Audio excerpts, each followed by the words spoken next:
Welcome to the Analytics Power Hour. Analytics topics covered conversationally and sometimes with explicit language.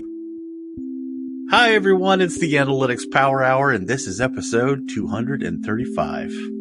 Hey, Analytics Power Hour listeners, it is that time. We couldn't be more thankful for you listening to the show this year and being awesome at analytics. Maybe as a result, or probably already awesome, we probably had very little to do with it. But what a year it has been. We have fully transitioned the show to an AI, so this is not even a human talking at this point. We also added 2 new co-hosts this year, which has been a huge success. But yeah, this is it, the year in review show when we brought everybody. So let's introduce everyone. We have Josh Crowhurst. Welcome, Josh.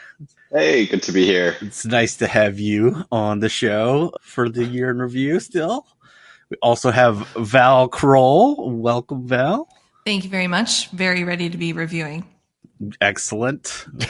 Tim Wilson, as always.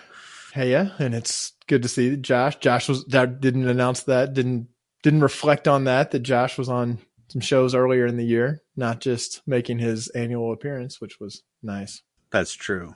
And Julie Hoyer, welcome. Hey, everyone. Hi. And Mo Kiss. Hey, how's it going? Hey, Mo, how you going? Good. It's like you just ran in from out of the room, coming in hot. And I am Michael Helbling. Well, we have our plates full and the time will fly by. So let's dig right into it.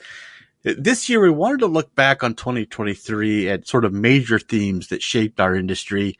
And in quintessential fashion, Tim put together a handy-dandy R app to rank our voting of topics. So while you know we won't actually stick to that order, at least he tried. And what do you think came up as number one? I think I will let somebody else say. UTM parameter structure? UTM, that's right. Bounce rate. Bounce rate is back. What's a good bounce rate? That's right. What's a good bounce rate? We're going to spend the hour talking about what's a good bounce rate.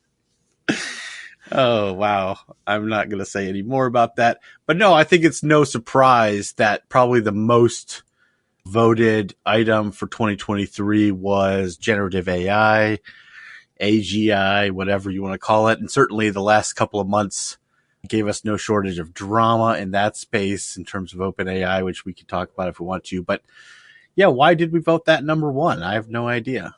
Maybe the AI voted it number one. Oh my gosh. We don't even want to talk about this, but the computer's making us. I mean, it's crazy how much that is the zeitgeist right now, right? Mm-hmm.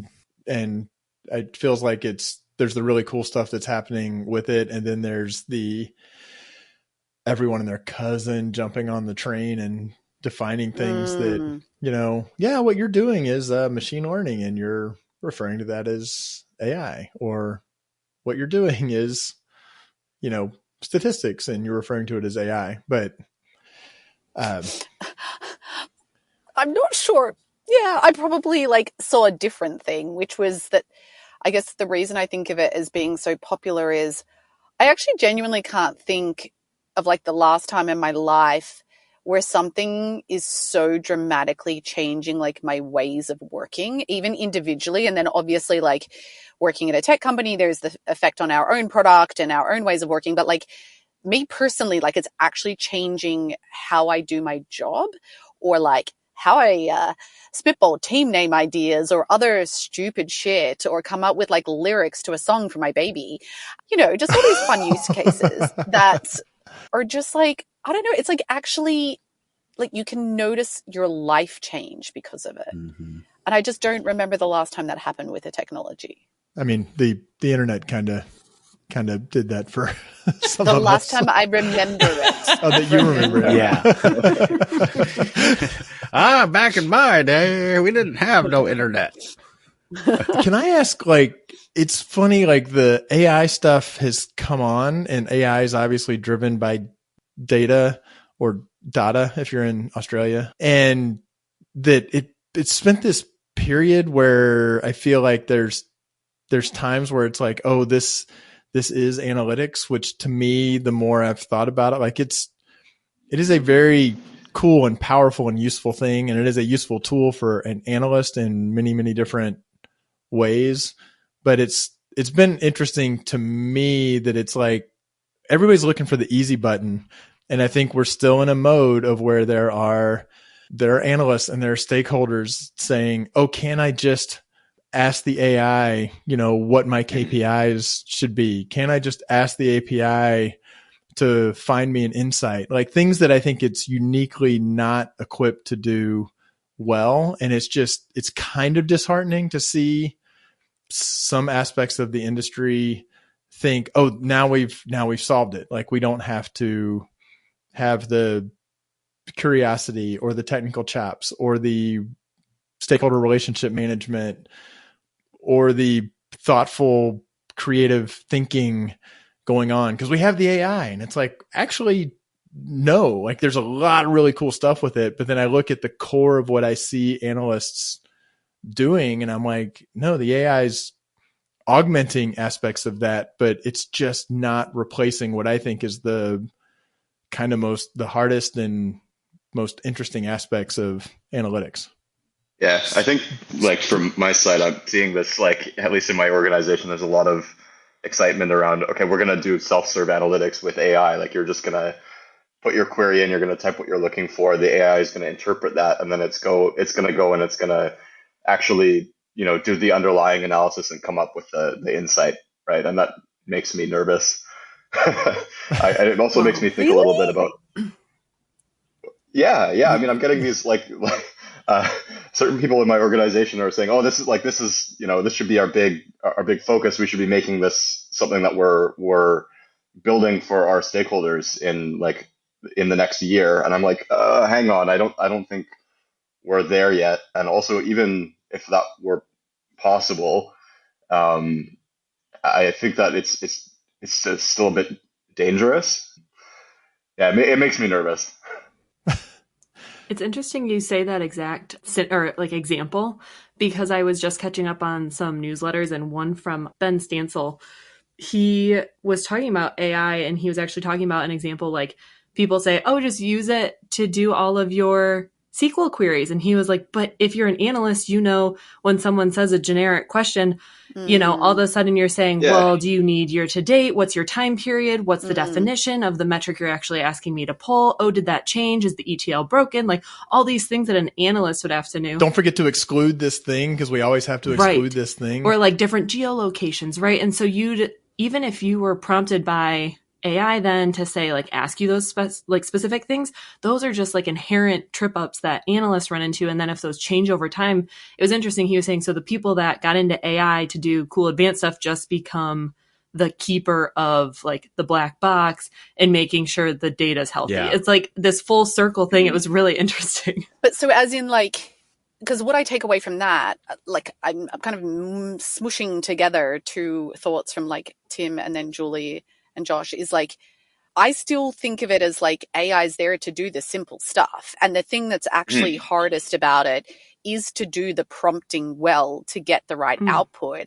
And that's why it actually kind of doesn't scare me because even as what you're describing of like, okay, I'm going to use AI to write my SQL query. It's like, I still need to do the same thinking. The difference is maybe I don't need to have the syntax perfect, or maybe I can just like write in plain text, exclude this bucket of users because it's not accurate, or internal users, for example. But like, you still have to do the thinking and you still need to give your thinking to the machine. Yeah, 100%.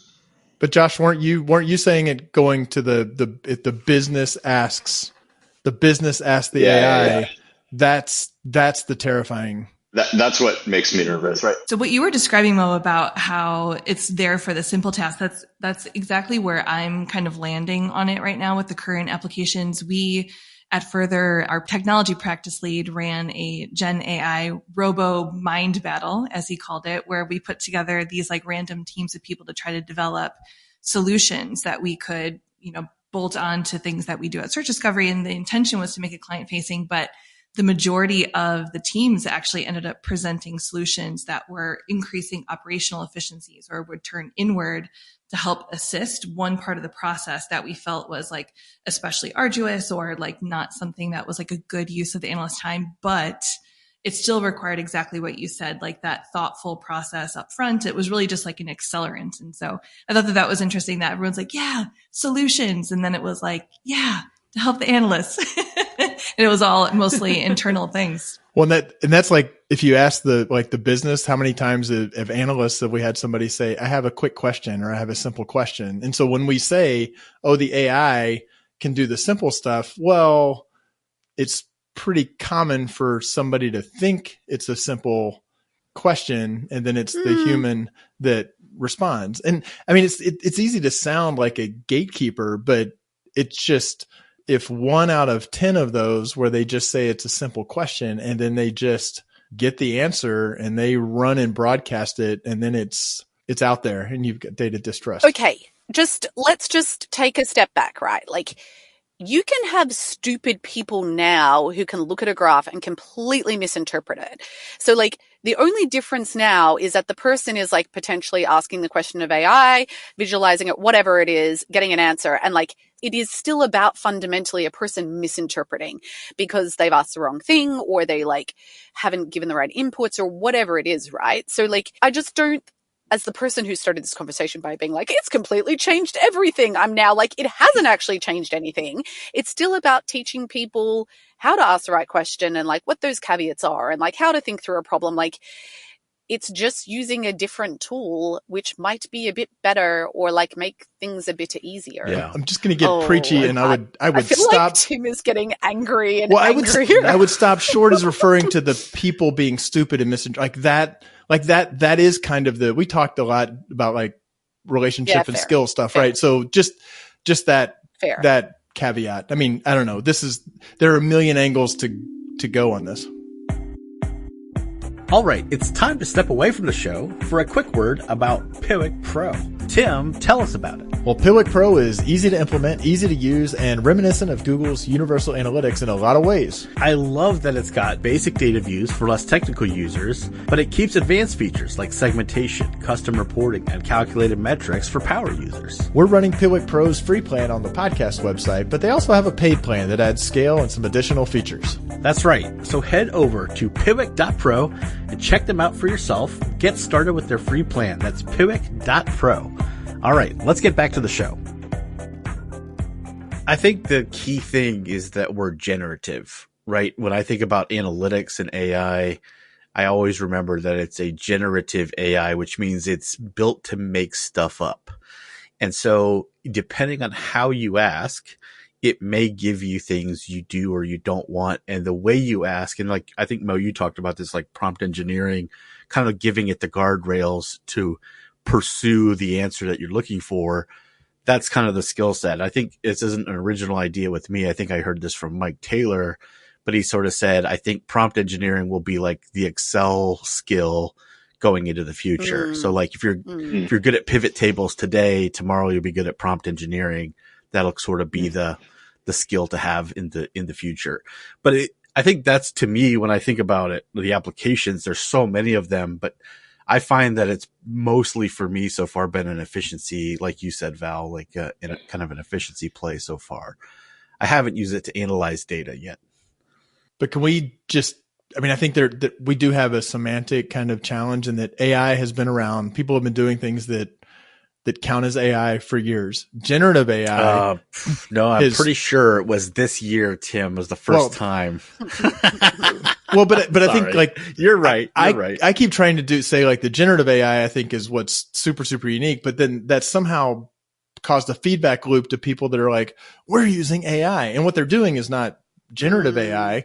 It's fine. Like they're getting a boost from it. I think it gets combined. And then you have AGI, right? The artificial general intelligence, which I'm a little fuzzier on, right? But that's actually, I think, a different world. And it's always the danger when something catches such fire that people are kind of just throwing around willy nilly. Like if you go to Joe on the street and say, what do you know about AI? There's a pretty good chance it's going to be ChatGPT, which is generative AI. But then you've got, let me automatically generate your data catalog and update it. I don't know if that's generative AI, but I mean, it's fun. I'm like, Mo, back to your point, like it is fundamentally, there's not a week goes by that I'm not trying something out and it's like, well, that's wild. And I could not have comprehended doing that a year ago. And that's both with kind of the code stuff as well as the like image and text stuff. Pictures from far away, right on your TV at your house. Yeah. I tried to use ChatGPT to help write some of the social media posts for the Power Hour, and it is terrible at trying to be funny. Oh my God. I was like, this is not helpful at all. Maybe that's a prompt engineering issue. Josh, are you saying that this is a me problem? That's like a Val problem. But I was just thinking like, oh man, yeah, that was something that I really, like anytime I've tried to do that, I totally sucked at it. I would totally go to ChatGPT to try it. And that's discouraging that it didn't work for you. Made me feel better about what I was putting together. But Michael, you've used it for some of kind of the re-exing or the right. I mean, you have used it successfully with Anthropic and some other. Yeah, but anything I've actually used like for a tweet or something like that, I've had to basically rewrite what the AI gives me. And even when we did a show about AI this year, Mo immediately remarked how acerbic and dry the intro was and not funny it was. And so like right away, a human can tell that there's this sort of anodyne nature to the way it produces text, which I think is sort of like a little marker that it does struggle, I think, with humor. But again, like I think it will improve as it gets better. Maybe that's why they got rid of Sam Altman for a couple of days. You know, maybe he finally got it to tell jokes or something. I don't know. That's what the board's issue really was. Yeah, it's like, it's too smart. They can tell dad jokes now. Is now a good time to maybe wrap this topic by introducing the local language model little thing that our listeners can play with for the podcast? Yeah. Do you want to talk about it, Tim? Sure. So, I mean, if you followed LLMs at all, and then people talk about having local LLMs, and as it happens, we have a local large language model based on all of our past episodes. So this was a company called Astral, tryastral.com, that they kind of are geared towards taking things, organizations, people that have a decent corpus, a decent set of content, and saying what happens if you build an LLM off of that. So if you can go to the show notes or probably on our homepage at some point, but the URL of bit.ly/aph-astral, ASTRAL, you basically get a chatbot as well as some kind of prompts and a feed.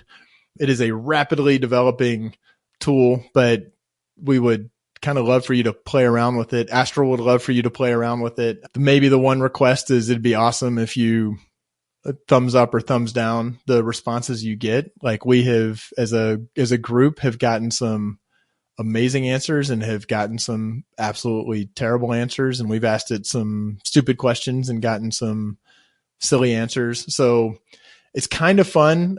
And we've been kind of chatting with actually, Michael and I just earlier today, we're talking with their head of product about sort of where they're seeing it go. But it's kind of like been a nice shortcut for us in that we didn't have to actually do any of the technical work. And we are definitely finding some things that are weird, but it's also been the idea of if we have all of this content with the guests we've had, the hosts that we've had shifting over the years, it's kind of wild. If you ask a question like, what are the key skills for an analyst, and get the response from it and know that that's coming just from the podcast, it's a little, I guess, terrifying. And this is like their idea is that for people or organizations that are generating a lot of content, they can actually have for their audience a way to kind of ask them questions. Cause I certainly don't remember everything we've talked about. So if you want to try it out, play around with it, it's out there. It requires like you can, with 2 clicks with your Google account, you can create an account, but it's new. Even from between now and when this show releases, there will be enhancements to the platform. But and we'll have a link on the show notes page on the website. So yeah, we'd love for you to try it out and ask questions. Send us the biggest screw ups it sends you or whatever. I don't know. Yeah, feel free to tweet and tag us or throw it on LinkedIn if you find something funny or terrible or great. Yeah. Yeah. Speaking of, oh wait, no, I won't start it that way. But You're terrible. What's interesting? No, I didn't say that. Another big thing that happened for a lot of analytics users out there was a big change to Google Analytics, right? So the sunsetting of Universal Analytics into GA4. And so this year was the year that happened. I'm not qualifying that with a good or a bad, although it's been an interesting journey. I know there's lots of people who don't use Google Analytics or don't use it as their primary analytics tool. So it's not really about that, but it's something I think affects a pretty broad swath of the industry in our audience. So I thought it was an interesting topic for us to maybe chat about briefly. I don't know. What do we think? How'd it go? If you were given like a little postmortem to Google on the launch of their new tool. Are there other examples of where a platform has like just fundamentally changed its paradigm? Like, if Power BI said we're going to move away from, I remember software programs when they moved from a DOS interface to a Windows interface. Sorry, I'm going to kind of keep going with the age things. That was right around when the I was like, Mo, do you remember that one? You remember that one, Mo? When you went from MS-DOS to Windows 3.1, it's a big change for all of us. OS2. But it was an interesting, it's Google. So Google can kind of do whatever Google wants. And that's been kind of the complaint. People were kind of stuck with it. But they fundamentally said, we're going to change the data model. We're going to change the data collection. We're going to change the interface to access the data. They kind of changed. We're going to change the fundamental metrics that people have gotten used to. And we're just going to... I don't even think Google have ever done anything like this. I know they could do it and they did do it, but I don't think there are a lot of examples of Google doing stuff like this. They tend to keep stuff more similar. We're going to make the main search page be wrapped with banners. We're going to be inspired by Baidu.com and I remember when point. Universal Analytics first came out and people were talking about it. I remember being at a Google event and someone from Google saying, yeah, we still get Urchin.js calls from way back when GA was Urchin. And so they still accepted them. So yeah, this is definitely a big departure. And it's fascinating. I try to be somewhat sanguine about sort of changes like that and, sort of even keel. But I think for me, the biggest challenge was that we did a fair amount of work this year on that platform. And notable to me was how buggy it was and how much time was spent trying to figure out, is something wrong or is this just a weird data bug problem that we're having on this particular moment or day? And it just took a lot of cycles. And I feel like it really affected a lot of people. When you're doing your job or trying to do your job well, it stinks when the product you're using isn't holding up to your standards. That's probably the way I'd like to say it. Do you think, though, potentially it's also something that just in kind of a shitty way would have really affected smaller businesses much more? Because bigger businesses, they can afford to throw a bunch of money. They can afford to have a 1-year migration plan, all that sort of stuff. But for little businesses, this would have been so hard. Yeah, and I think the other part of that is just, businesses that are using it more from a business user perspective and not having a full-time analytics team, right? Because people are used to those easy to use reports in the interface. And, the new version is much more technical, right? So if you don't have a full-time analytics team, that's going to suck. I think what made me sort of disheartening is because it basically got lots of people. It was kind of like GDPR in that it kind of gave free license to so much of our industry to focus on the tool and the migration and how are we going to backfill what you had and replace it, and conversations with business partners being, well, let me explain why there's no bounce rate, but now it's an engagement rate. And to me, like a big risk is because there's such a big player in the market, like all the stuff we were just talking about with generative AI and an analyst needing to have conversations with the business. And now the analyst has to have conversations about why this metric is no longer available, or this metric has changed, or why we can't do anything because we're busy updating this technology platform. And it's like that, to me, that feels like it's kind of insidiously just pushed this back. I mean, still like the Measure Slack has so much discussion going on around how do I wire this stuff up to make it work and do what I'm expecting. It's so much like debugging of the platform as opposed to elevating the conversation in the questions. Yeah. Yeah, it feels like it was a big step back for a lot of organizations for their trust in their data, which just takes us back to your point, Tim, like to square one. For like analysts or data practitioners, they take all this time to implement the new thing, and now they're like having to work again with their business partners to say like, these are the new numbers. They don't match the old numbers, but you should trust these new numbers. So yeah, I think that was a big setback. Which did plug why one platform, Piwik Pro said, we're just going to kind of give you, our lovely sponsor said, you know what, it's still switching to another tool for people that want to kind of keep the old. But sorry, couldn't resist putting the attaboy on for them. You were going to say, Val, I'm sorry. No, that's good. It's a good call out. I was just going to say that selfishly in my realm where I focus, I work with clients a lot in like the research, experimentation, optimization space. The sunset of Optimize, obviously not the same thing, but related, was like a really interesting moment for us because the archetype of the client who doesn't pay for a testing tool because Optimize came free was very different than who we typically had worked with. And so they loved having the ability to, when the time was right, or someone suggested it in a meeting, having the ability to run that content experiment, but not necessarily investing in like the full blown program.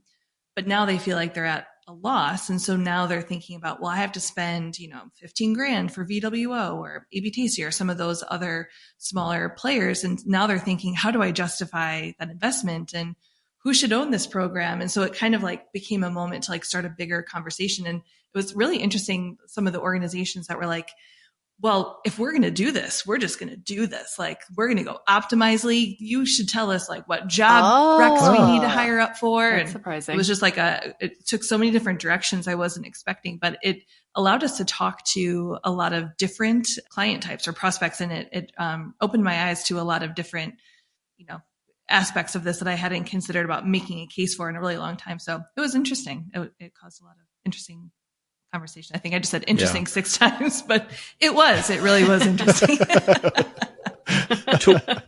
So to what extent do you all think that this may be representative of maybe just a Google struggling a little bit on execution across the board? Like, we just had a big conversation about generative AI. None of us brought up Google Bard, but they're out there, right? But so like, that's what I mean. Like, is Google just becoming like another IBM or Oracle type slow player and not the pace setter that they once were? I feel like Google Analytics specifically, because it was always not a loss leader, but it was like, here's how we sell more.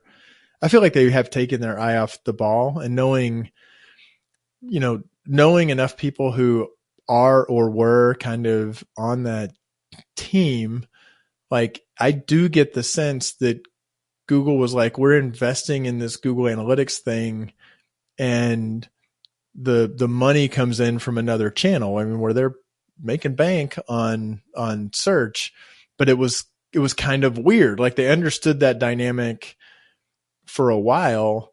And then it does seem like, I think specifically on the Google Analytics, that there was a failure in sort of execution and rollout. Although granted, every passing year, their footprint gets bigger and bigger and bigger. Like take a massive 100-year-old company.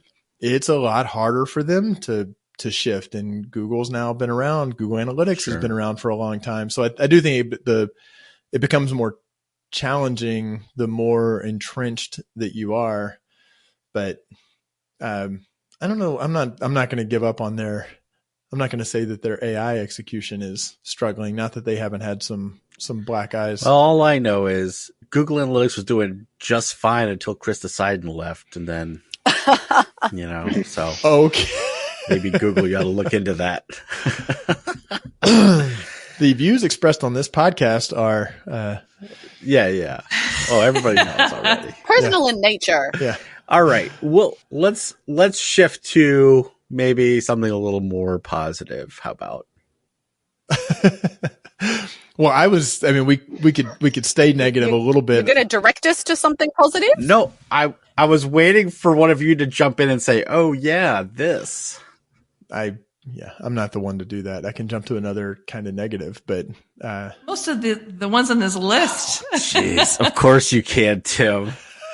No, this year was a big year, I think, for marketing mix modeling. I think that was something that kind of like people were starting to get a bigger grasp around. Some cool technologies came out. People are getting more focus on it.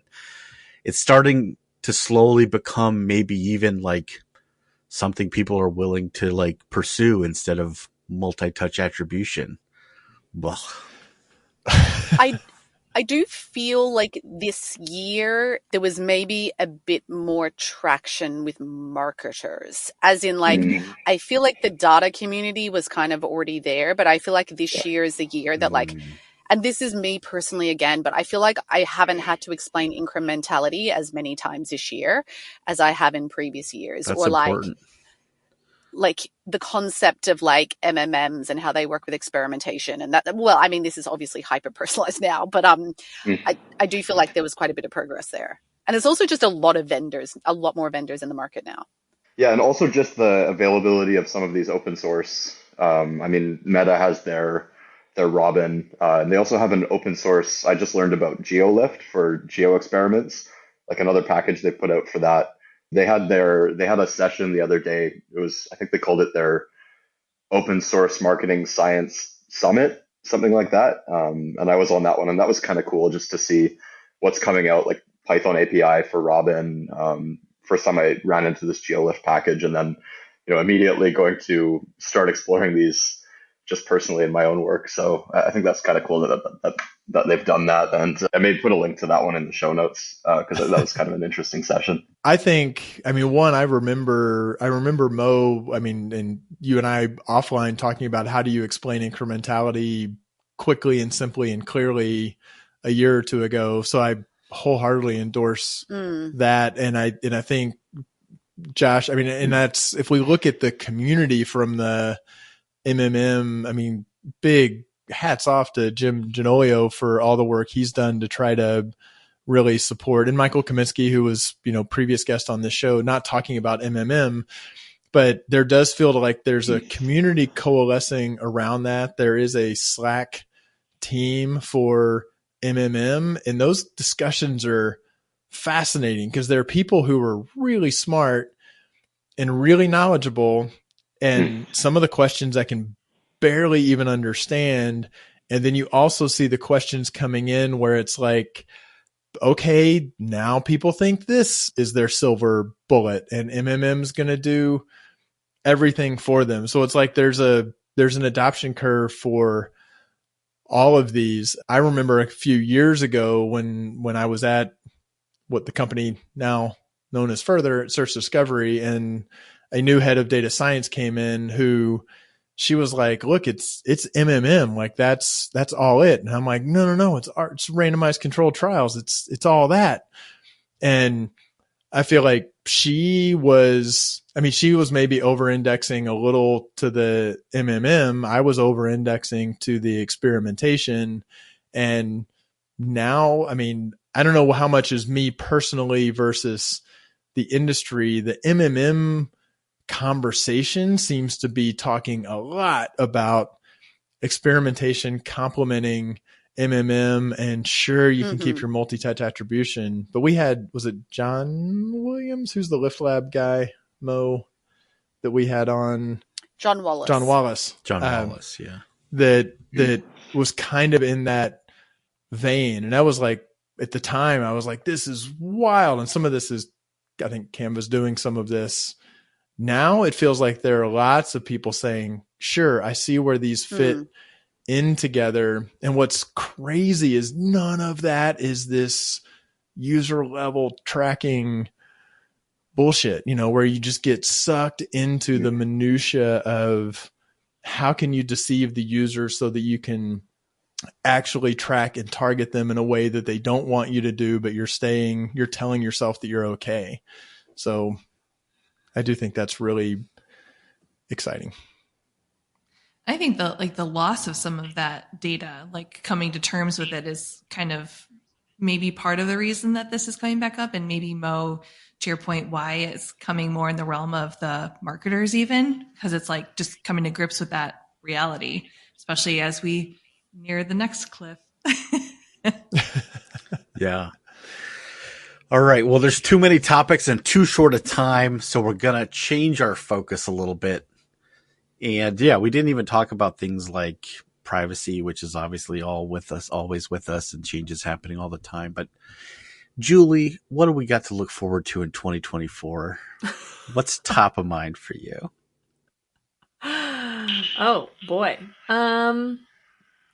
I feel like going into next year, obviously we're still going to have generative AI stuff. I feel like so many people have that on their 2024 strategies, plannings. I hear it all over. They want to figure out how to use it in their day-to-day, so I wouldn't be shocked there. And then I do feel like there's going to be a lot going on with generative AI, specifically for the elections. I know people have been talking about next year's going to be crazy with that, and people are talking about how do you identify what's been created by AI, generative AI, and what hasn't been. So I think I've heard people talk about that quite a bit.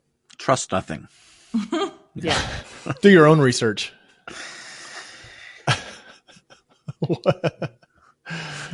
Stop, Tim.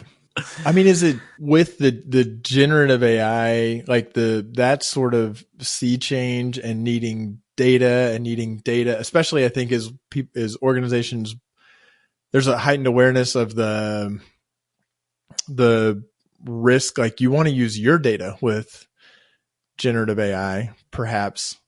And does that bring kind of a increased need for sort of data engineering and the infrastructure talent that both understands how these things work and then also can, in a safely and traceable way, pipe the data where it needs to be to use it? Like, are there people out there? Like I get periodically people emailing, you know anybody who can, with these sorts of ETL and architecture skills? And I'm like, in Central Ohio for 10 to 20 hours a week. And I'm like, yeah, no, I don't. Like, is there going to be a talent issue on the infrastructure side? I mean, are we still talking about AI, or are we talking about just generally in analytics? Probably both. Both. It's interesting. So like from an AI perspective, I totally agree with you, Julie. 2024 is going to be still at the very top of that Gartner hype cycle, inflated expectations type activity. It just, everyone wants to put their hands on it. And the way I heard somebody explain it is like every C-level executive is telling their org, do something with AI. And the entire org is like, well, what do we do? Like, and so there's going to be so much figuring out. And there's such expectation that it's going to solve major things or do major things. And it does have cool applications all over the place. And it is interesting. Like, I'm not versed enough on it to know, like, well, what will transcend whatever in 2024. But I agree, Tim, like there's a lot of trending towards sort of private LLMs at the company level or things like that, where you're kind of making your own little AI. It does something specific for your organization and things like that. So that's kind of interesting. I also think, there's been court cases already about, the content that AI consumes and how is that copyrighted or not copyrighted. And it'll be very interesting to see how those legal battles kind of find their way through to sort of indicate sort of like, well, what is AI allowed to consume and then regurgitate, and what rights do copyright holders have in that process? I just heard an interesting interview with Sam Altman, actually, where he's talking about exactly that, right? And his point was, well, they shouldn't just be regurgitating. It's taking that information and, to some extent, I mean, the word he used was learning from it. And he said, well, if people can read content and learn and synthesize and generate their own content off the back of that, then why can't LLMs? I thought that was an interesting perspective. Oh, so he's equating it to a person now, is he? No, I'm sorry. Well, one of the things that you said, Michael, too, about the talent part with generative AI, I do think it's going to be interesting which companies are going to be really good at reskilling their people instead of just hiring in, because to your point, I don't think there's a bunch of people out there in the job market just ready to be hired to step in there. And I think it would be more beneficial to the organization keeping people who know their business and their data intimately and like have worked with it for years to actually give them space and time to reskill into the generative AI space. But that's always tricky because what if they're really good at their current job? It's like, how do you carve out space for them to do that and still stay profitable and don't let those other responsibilities fall? So I think that's going to be an interesting hurdle. I'm excited for the job descriptions that are like 10 plus years experience. Generative AI.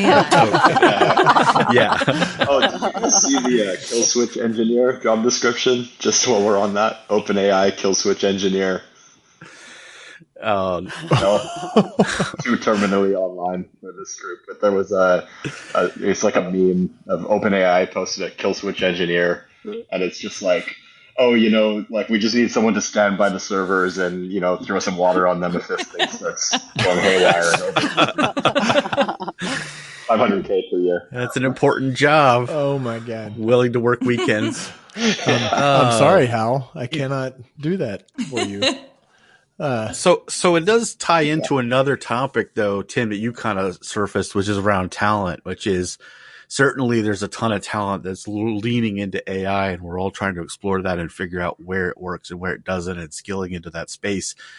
But I also know that because of things like the rollout of GA4 and other things like media mix modeling and marketing mix modeling, there's now this need more than ever for analytics engineering talent in organizations that haven't historically had that. And I see a ton of need for that going into 2024 as well. Yeah, there's not. I feel like they've always been there. We're just calling it something different. And I do think that we potentially need to have more of those skills. And that's because people are doing stuff in-house more and maybe less dependent on tools that do the ETL component for them, or they want things to be highly customized and build things themselves. But I feel like I've been the bearer of that skill gap for a while. I don't feel like there's enough people in that field, but I don't feel like it's... The only difference, I would say, Mo, is I've worked with a lot of companies this year that have stood up a data warehouse for the very first time because of GA4. Really? Yes. Wow. So a marketing data warehouse is a brand new thing in certain places, and certainly in the medium-sized business sector where a lot of my clients are.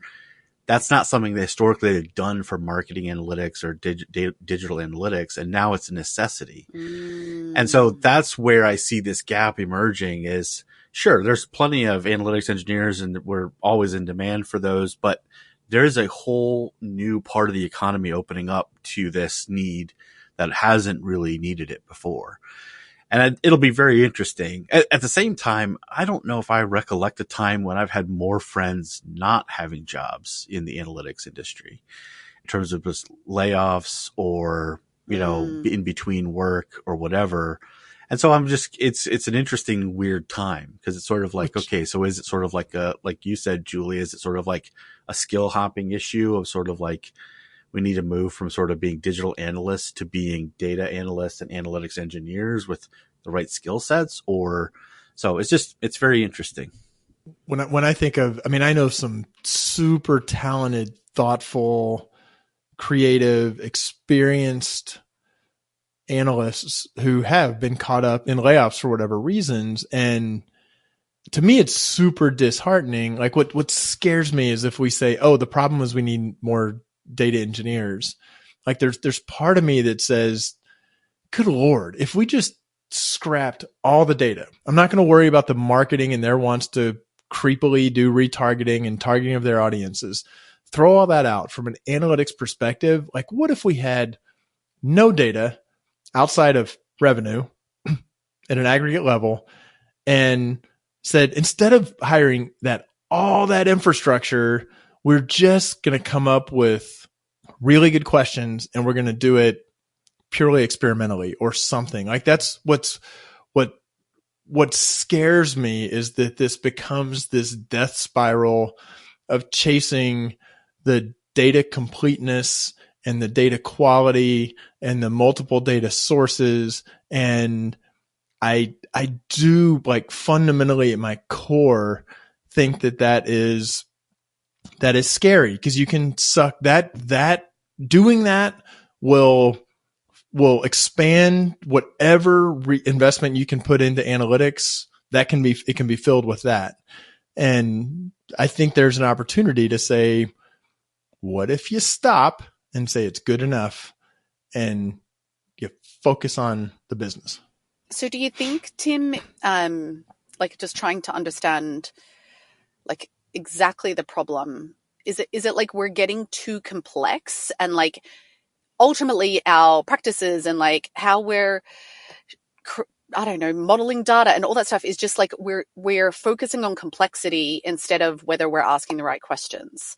And that if we focused on whether we asked the right question, you would actually realize you would probably get a good enough answer with some less complicated practices. Is that the TLDR? Yeah. I mean, Matt Gershoff, and I'm sure he did not coin this, because Matt will never take credit for coining anything, but he was like the just in case versus just in data collection. And I'm like, that's another like brilliant phrase I've picked up from him, that we index to the just in case. Like we better add that data source, because we're going to need to be able to do year over year comparisons of clicks on the global nav, or, you know, whatever it is. And it just spirals. I mean, look at the MarTech landscape explosion. Well, I mean, everyone, even the categories the number of categories has exploded. And you say, well, realistically, you're going to have lines connecting. Every one of those generates data, and you want to connect them. And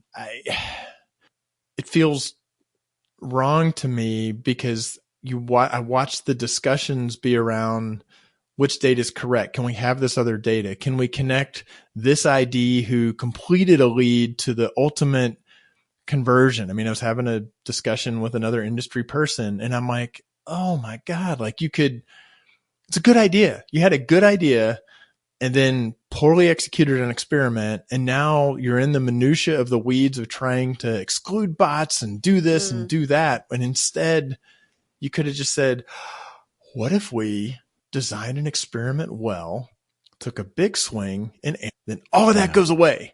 So there's like simpler answers that aren't more complex data. Do you think the complexity is going to help the pendulum swing back? Because we even talked on a few episodes this year about like better defining the problem.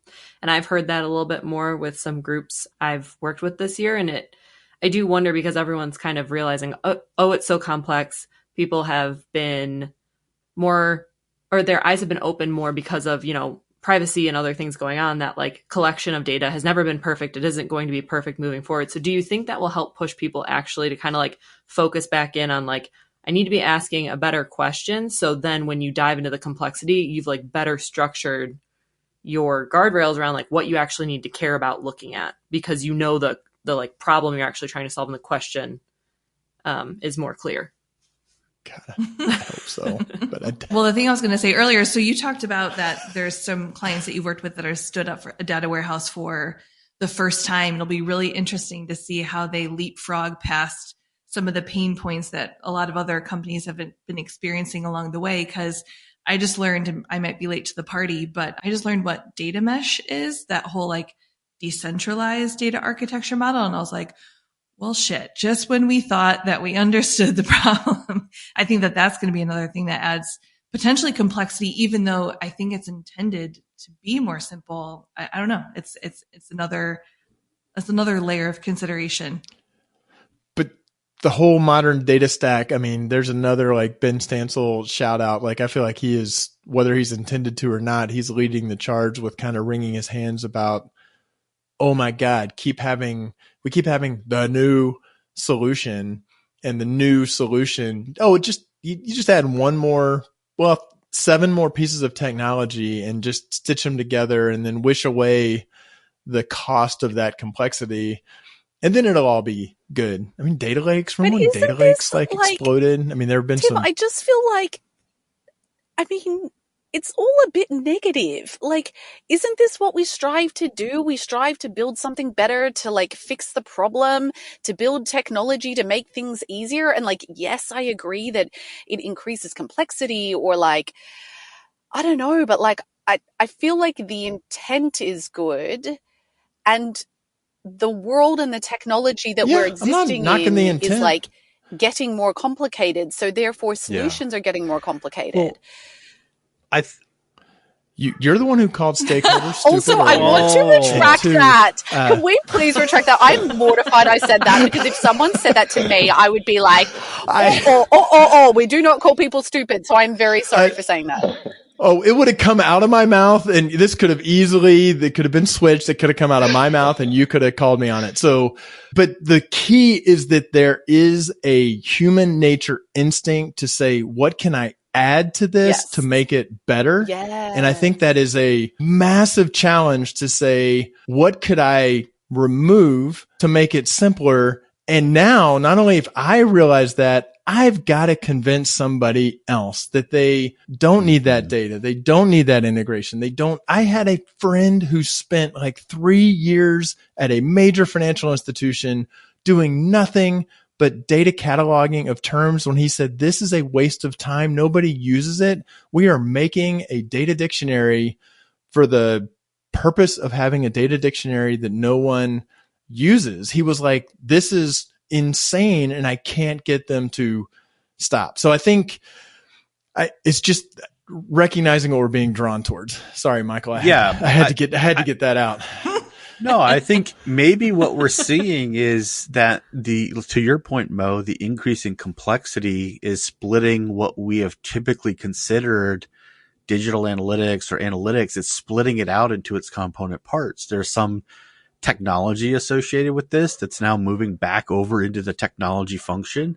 And they're analysts, and analysts do things that look at how do we add value? How do we hypothesize and create a valuable outcome? And so like to your point, Tim, it's like that, what you just said, it's sort of like, well, let's get it down to its brass tacks. So how do we drive something of value through this information that we have? And maybe one of the places that AI can help us is an analyst can sit down and ask an AI, hey, describe this data set to me.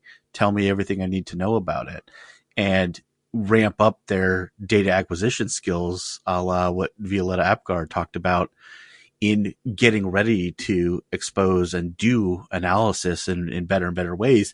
But there's a lot of people in our industry who are actually more like technologists or developers or, data engineers or analytics engineers, and they actually are more technical, and that's fun too. It's just a different profession, or emerging into a different type of profession. And I think maybe that's what's happening, is we're seeing that slowly split apart, and it's certainly going to be underappreciated or misunderstood at a sort of corporate level, because those things are slow to change.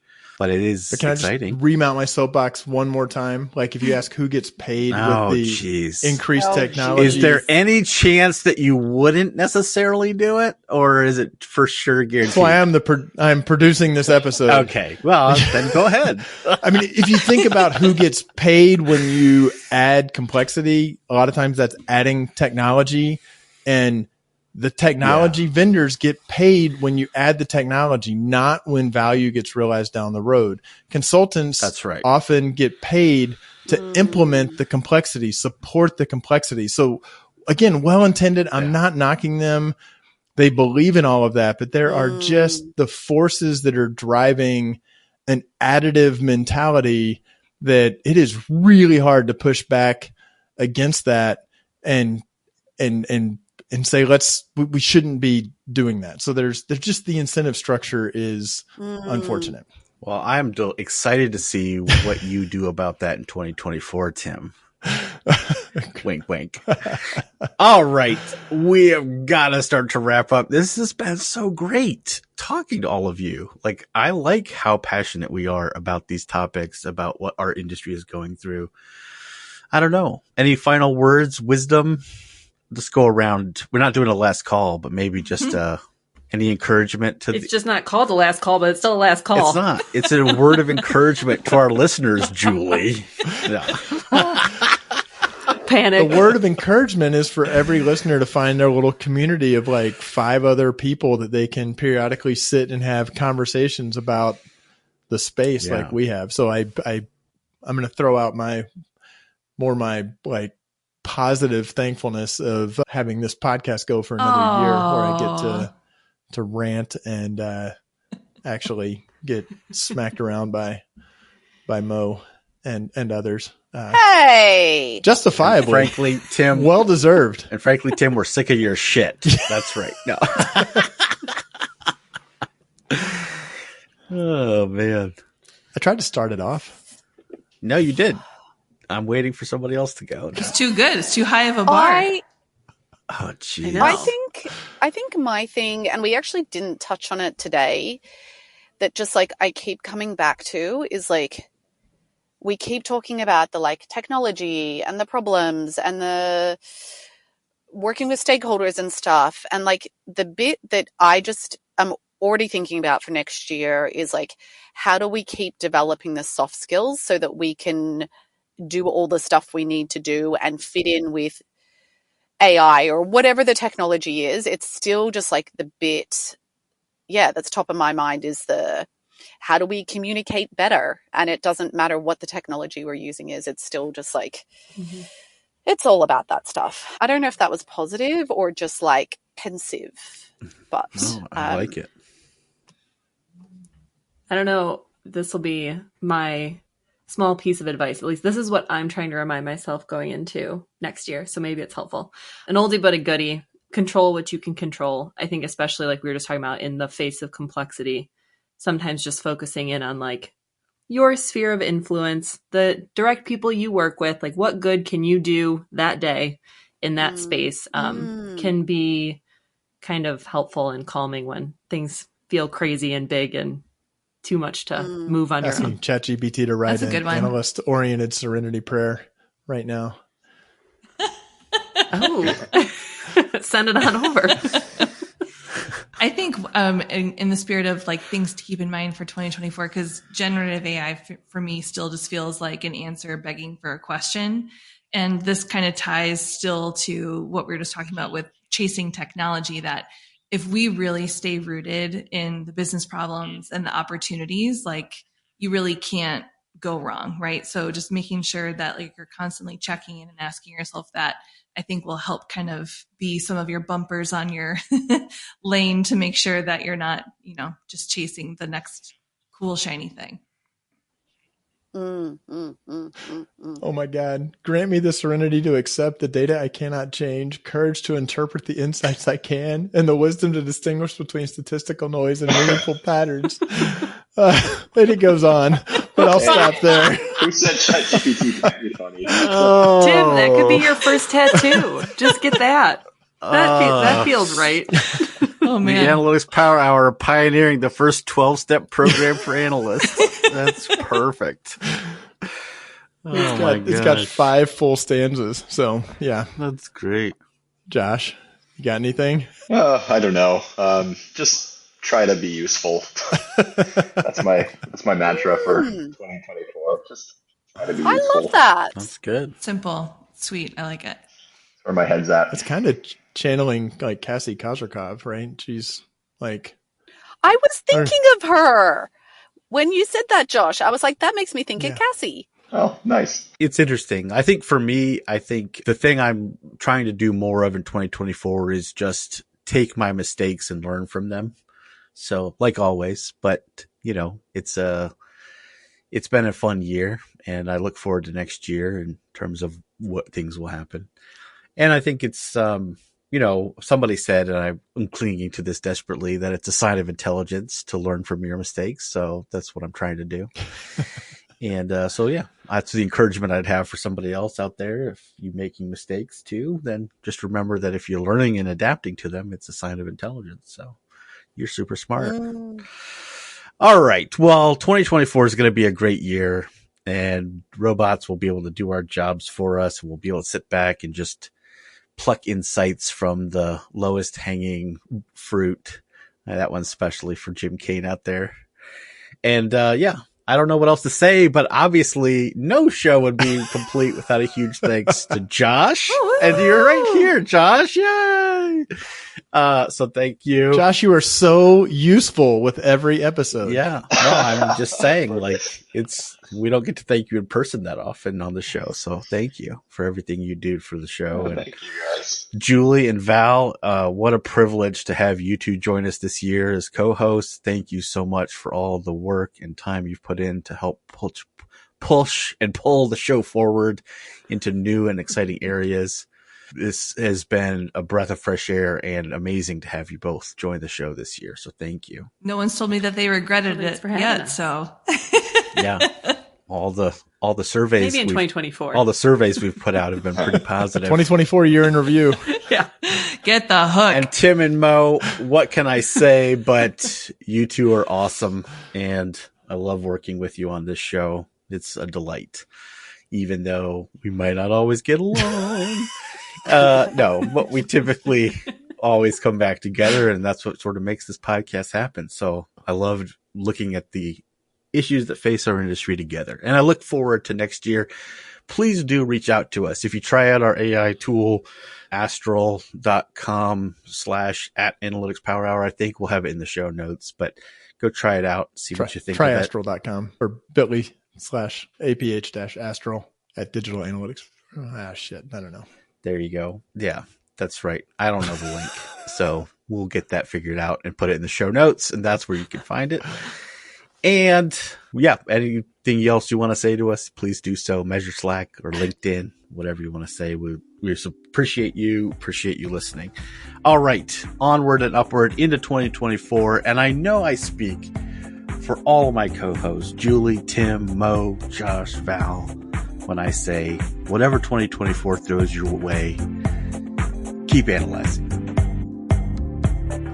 Thanks for listening. Let's keep the conversation going with your comments, suggestions, and questions on Twitter at @AnalyticsHour, on the web at analyticshour.io, our LinkedIn group, and the Measured Chat Slack group. Music for the podcast by Josh Crowhurst. So smart guys wanted to fit in, so they made up a term called analytics. Analytics don't work. I love Venn diagrams. It's just something about those three circles and the analysis about where there is the intersection, right? Just have to Appreciate that.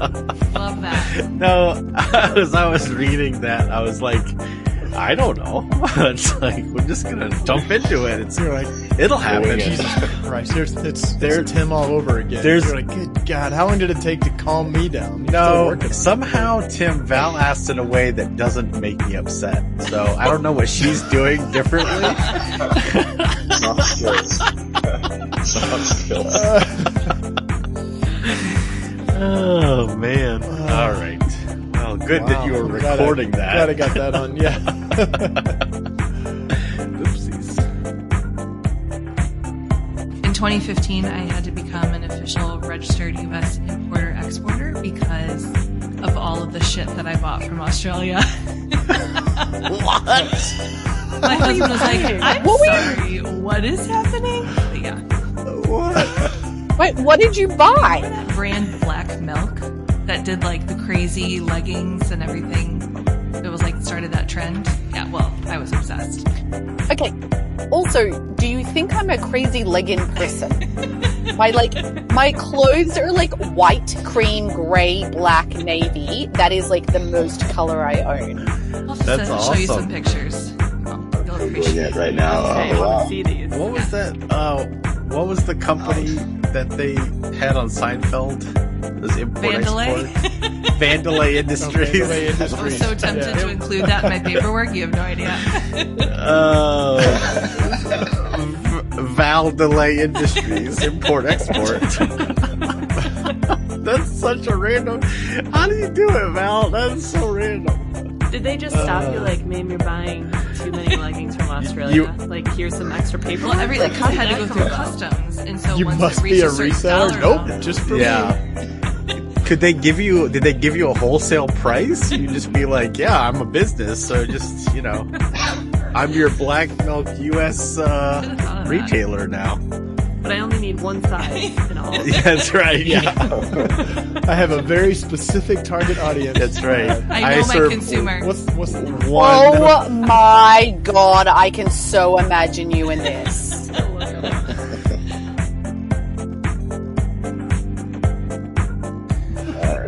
Okay, perfect. And we're doing no last call. No less calls. That's right. We're gonna scream at each other till the very end, and then No calls. okay, no calls.